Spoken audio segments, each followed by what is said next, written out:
Welcome back. In the summer of 2024, Channel 3's Caitlin Nuclo sat down with the new Archbishop of Hartford, Christopher Coyne, who shared an important goal with her. He wanted to open a Catholic school in Hartford within 2 years. Well, last Thursday, he announced that goal will be realized.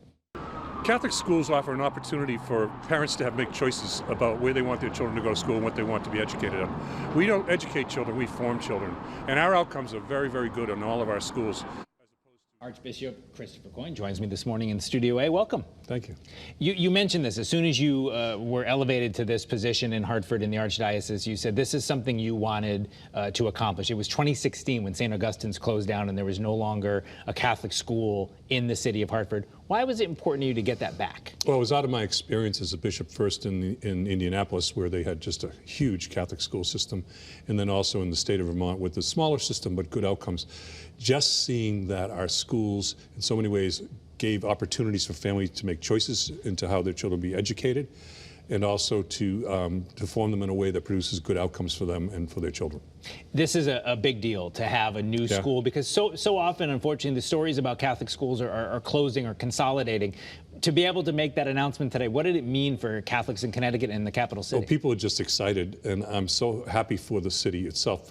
In many ways, it's not just the fact that we're opening another educational option for families in poor families, lower income families in the city, that we're also saying that we're committed to the city as a church, and we're going to be part of that neighborhood to revitalize it, especially as it's right around the cathedral. I think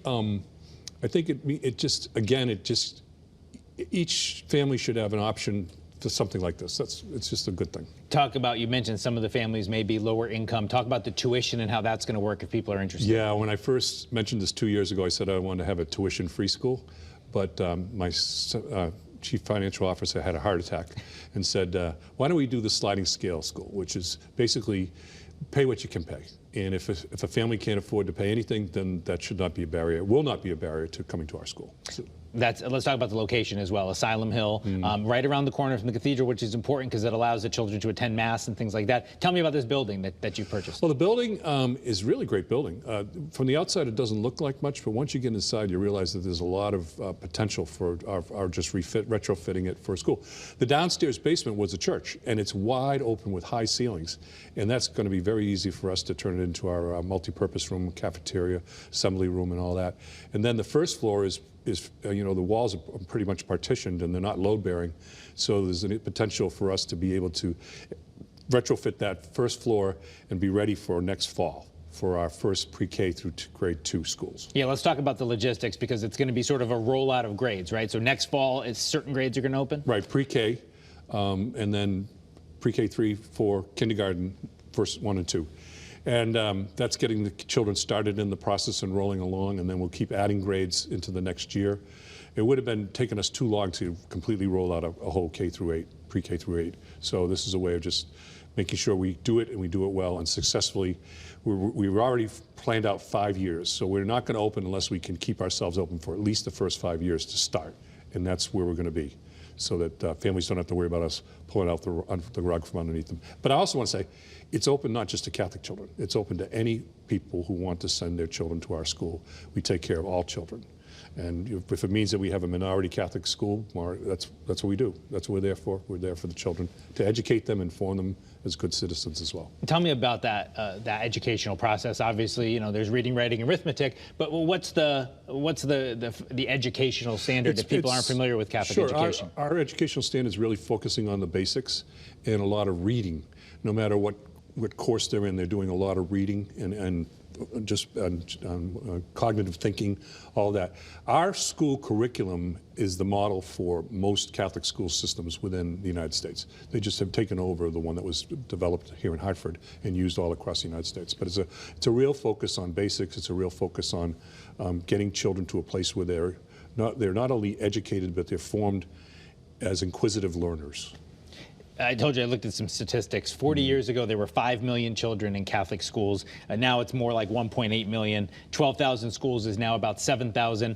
But in your archdiocese, the demand is there, and you're seeing that, right? Well, yeah, most of our schools have a waiting list, and that's because people want to choose to have their children go to a Catholic school. During the height of COVID, we were open during the whole year. We didn't close at all. And people who saw that as something very positive. But they also have found a community in these schools and an educational process. Our outcomes are very high. When you look at statistically, the only grade that we test out in grammar school is grade 8. But if you look at our math scores and our English scores of grade 8, they're by far much higher than the public school system and other private schools in the state of Connecticut. So our outcomes are good.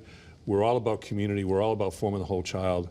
We love the children, and it's just great to have the kids in our schools. And it's kind of great to have waiting lists, isn't it? Yeah, it's good to be in demand. Yeah, well, I wish we could expand some more. Well, you talk about the process of finding and getting this school going, because you mentioned it as soon as you came to town, and I know you looked at some former school buildings, the St. Augustine's building, South Catholic, places like that, and you decided on this one and you just thought it was the best fit.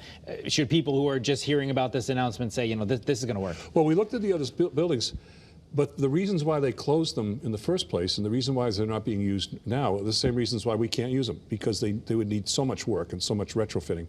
This is a building that's been continually in use. It's been used as an office building. There's been tenants in it right up to today, and it's in good shape. So, and again, most of the interior is not load-bearing, so we can partition it and reform it into the classrooms very, very easily. Got to worry about the HVAC a little bit, but other than that, that's a little bit too technical. But we got about a minute left. I want to ask you two more questions. First is, what about the commitment to this neighborhood? Because I know that's important to you as well. The families and the education, but being part of Asylum Hill is important to the Archdiocese. It is, and we've we're working on grants to produce security right across the whole campus, lights, cameras.